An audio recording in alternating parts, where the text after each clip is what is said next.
8h17, merci de rester en notre compagnie. On va à présent prendre des nouvelles du catamaran de la fondation Race for Water qui sillonne actuellement l'océan Pacifique pour nous sensibiliser au problème de la pollution des mers. Ainsi, pour cela, nous retrouvons notre ami et aventurier, le navigateur et ambassadeur de cette expédition, Éric Loiseau.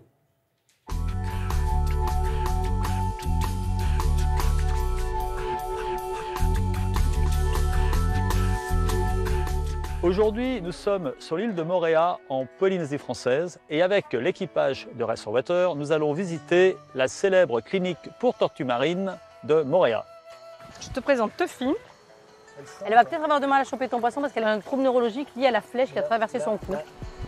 Une de nos premières actions, en 2004, ça a été de créer un centre de soins pour tortues marines sur demande du gouvernement polynésien, puisque parfois les gens trouvaient des tortues marines qui flottaient, qui arrivaient sur les plages, qui avaient besoin de soins, qui étaient malheureusement blessées, parfois braconnées, parce que c'est un des problèmes importants ici. Donc on a créé un centre de soins qui bénéficie d'une lagune naturelle où les tortues peuvent passer pas mal de temps avant de les réintroduire dans le milieu sauvage, donc ce qu'on a pu faire ensemble. Donc en fait, en 15 ans, on a reçu plus de 500 tortues en soins. Pour moi, le vrai impact des tortues marines, c'était effectivement, elles mangeaient des sacs plastiques qu'elles prenaient pour des méduses. Voilà. Alors ça, c'est vrai, ça dépend de quelles espèces et ce qu'elles mangent. Mais il n'y a pas que les sacs plastiques, il y a les micro-particules de plastique qu'on ne voit pas, nous, à l'œil nu. Il y en a absolument partout. D'accord. Et donc, on a parfois des cas de tortues qu'on reçoit ici à la clinique, qui sont dans un état incroyable, qui ont réussi à survivre jusque-là, et qui, au final, ont sans doute été, au départ, impactées par la pollution. D'accord. Et la tortue qu'on va voir tout de suite, là, c'est un requin, c'est un prédateur.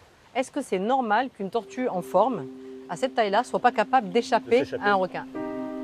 Pourquoi elle n'a pas réussi? C'est parce qu'elle était déjà malade. Malade peut-être parce qu'elle a encore des objets plastiques à l'intérieur de son estomac. Ça, c'est tout ce qu'on a trouvé. Tous ces plastiques-là, c'est ce qu'on a trouvé à l'intérieur de l'estomac d'une tortue. Ah oui, d'accord. Une seule tortue. Cette tortue, il lui manque ses deux nageoires antérieures. On va la remettre à l'eau tranquillement. Bon, donc je te lâche. Hop.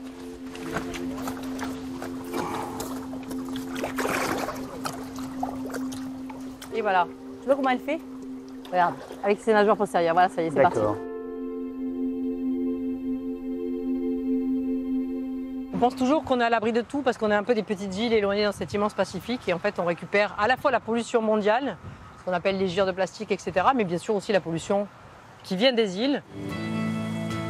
Nos actions pédagogiques, elles ressemblent vraiment aux actions que vous mettez en place avec Race for Water. Elles sont dédiées au public scolaire et au grand public. Nous comptons sur vous maintenant? Oui.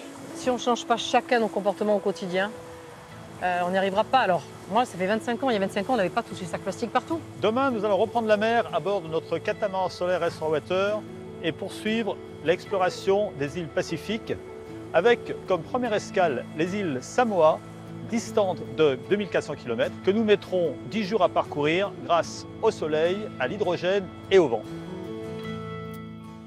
Ah oui, de belles images et une odyssée à suivre sur Télématin.